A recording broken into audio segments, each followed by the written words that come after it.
Évangile de Jésus-Christ selon saint Matthieu, chapitre 13, versets 54 à 58.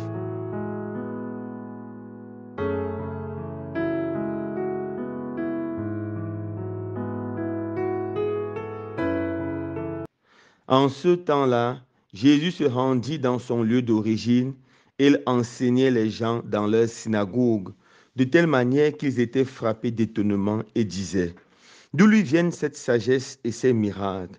N'est-il pas le fils du charpentier? Sa mère ne s'appelle-t-elle pas Marie? Et ses frères, Jacques, Joseph, Simon et Jude?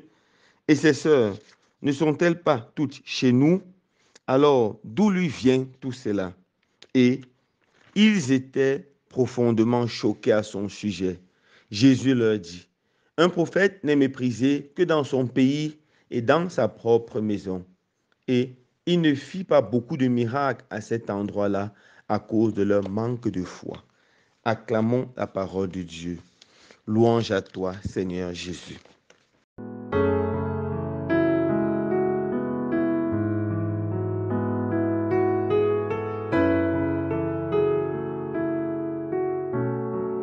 Frères et sœurs bien-aimés, en ce jour 1er mai, la Sainte Église, notre Mère, nous invite à célébrer avec beaucoup de joie la fête de Saint Joseph travailleur. C'est également la journée internationale de tous les travailleurs. Cette fête de Saint Joseph travailleur a été instituée par le pape Pie XII dans les années 1800. La volonté de ce pape était que, en ce jour, les travailleurs du monde s'arrêtent et prennent Saint Joseph comme modèle du travail, comme modèle de tous les travailleurs. Saint Joseph, en devenant modèle des travailleurs, nous sommes appelés à prendre conscience de la dignité du travail. Le travail comme le lieu de la sanctification, le travail comme le lieu pour atteindre Dieu. J'aimerais dans notre méditation de ce jour, frères et sœurs bien-aimés, que nous touchions deux points très importants en lien avec Saint Joseph. Le premier point, c'est celui-ci. C'est par le travail que l'homme continue l'œuvre de la création de Dieu. Quand nous ouvrons notre Bible, nous nous rendons compte que le travail est une bénédiction. Tout d'abord, Dieu a créé le monde en 6 jours. Le travail, c'était l'œuvre de Dieu, l'œuvre de la création.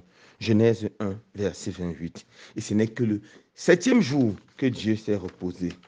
Le repos n'est pas une profession, c'est le travail qui est une profession. Et Dieu a encouragé l'homme à travailler. Il a dit, le premier commandement que Dieu donne à l'homme et à la femme, c'est celui-ci: multipliez-vous, remplissez la terre, soumettez-la, dominez-la. C'est par le travail que l'homme soumet la terre. C'est par le travail que l'homme domine la terre.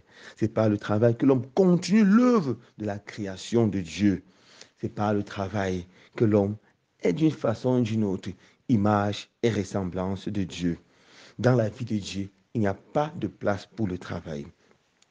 Le psaume 128, verset 1 nous dit ceci: par le travail de vos mains, vous mangerez votre pain, vous gagnerez votre pain. Nous comprenons le lien fort qu'il y a entre le travail et la nourriture. C'est le seul chemin pour avoir quelque chose à table, c'est le chemin du travail. Et Saint Paul dira aux Thessaloniciens que celui qui ne veut pas travailler ne mange pas non plus. Qui d'entre nous peut vivre sans manger? Alors le travail devient une obligation. Par le travail, nous conjuguons l'œuvre de la création, car sans le travail, la création est moche. Imaginez quelqu'un qui arrive dans un champ rempli de mauvaises herbes. Mais si cet homme est courageux, armé d'une machette, une roue, après quelques temps, on voit des jolis sillons se former. Après quelques temps ou quelques mois, on va voir le maïs pousser, le haricot pousser. Voilà la création qui continue. Où on peut voir des fleurs, voilà la création qui continue. Nous devons, frères et sœurs bien-aimés, à l'image de notre Dieu, être des hommes et des femmes qui travaillent. Beaucoup de jeunes de nos jours méprisent le travail de la main, le travail manuel. Ils disent qu'il y a de sots métiers, alors qu'on nous a enseigné qu'il n'y a pas de sots métiers. Beaucoup veulent seulement le travail de bureau. Il n'y a pas de travail indigne. Tous les travaux sont dignes. Le travail de Joseph n'était pas un travail de bureau, c'était juste un charpentier. Il est connu comme le charpentier du village. Joseph ne faisait pas n'était pas un charpentier sur le plan industriel, mais un petit charpentier qui gagnait sa vie chaque jour, au jour le jour, avec dignité, avec humilité. Mes frères et sœurs, nous ne pouvons pas mépriser un travail. Beaucoup de travaux qui sont méprisés par les autres sont les travaux qui vont enrichir. Par exemple, beaucoup se moquent de l'agriculture, mais sans l'agriculture, qui va manger quelque chose à midi? Beaucoup se moquent de certains métiers, ils appellent métiers secondaires. Pourtant, on ne peut pas faire sans eux. Par exemple, qui peut vivre sans charpentier?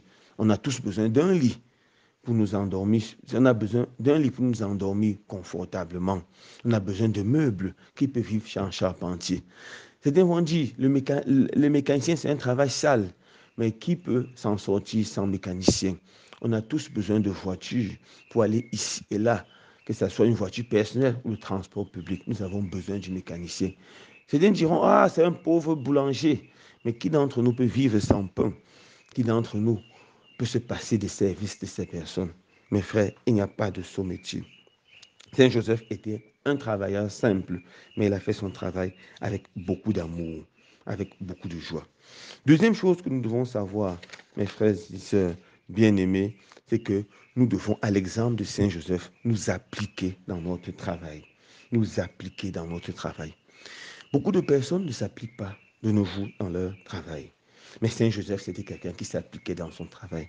Jamais vous allez lire quelque part dans la Bible que Saint Joseph n'a pas fait son travail, n'a pas bien réparé une chaise, ou ne l'a pas livré à temps, ou s'est créé des ennemis à cause de sa malhonnêteté. Jamais vous allez lire cela. Saint Joseph s'appliquait vraiment dans son travail. C'est pour ça qu'il était reconnu comme le charpentier du village, le charpentier par excellence. Nous devons apprendre à nous appliquer dans notre travail. Je suis souvent des gens dire que tous les techniciens, ce sont les enfants du même mère, parce qu'ils sont malhonnêtes. Il te dit, je vais venir demain à telle heure et il ne vient pas. Je vais te livrer ton travail à telle heure et il ne vient pas. Frères et sœurs bien-aimés, nous devons sortir de ce paradigme négatif et mauvais et apprendre à être honnêtes. Que notre parole devienne comme un serment.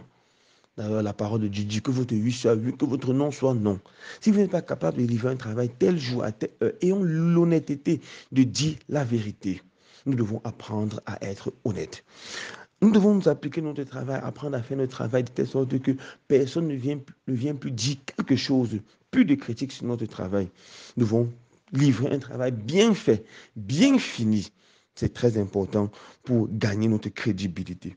Beaucoup de gens n'évoluent pas parce que dans leur travail, dans leur petit business, parce qu'ils ne font pas bien leur travail et ils se créent seulement des amis, des ennemis. Quand nous faisons bien notre travail, le mieux que nous pouvons, mes frères et sœurs bien-aimés, c'est déjà une publicité.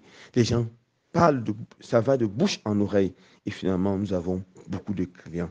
Nous devons apprendre à dire la vérité, apprendre à être honnête, apprendre à livrer notre travail à temps. Nous devons apprendre à être comme les Saint Joseph. Maintenant, pour conclure, j'ai dit un mot à tous les employeurs, à tous les patrons. Nous devons savoir que le travail, c'est le lieu de la sanctification et faire du travail de nos employés un lieu de sanctification, un lieu de bénédiction. Le travail ne doit être en aucun cas un lieu d'oppression. Premièrement, par le salaire. Est-ce que nous donnons à nos employés un salaire juste? Un salaire qui pourra les permettre de vivre aisément, de gagner leur vie aisément, de s'occuper de leur famille.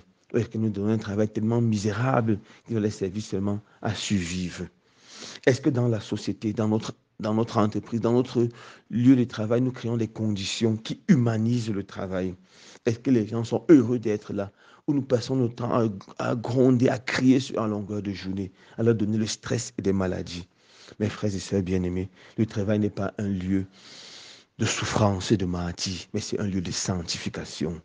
Que le Seigneur nous donne en ce jour où nous célébrons Saint Joseph d'être tous des personnes qui travaillent avec joie, avec amour et surtout avec dignité. Loué soit Jésus-Christ.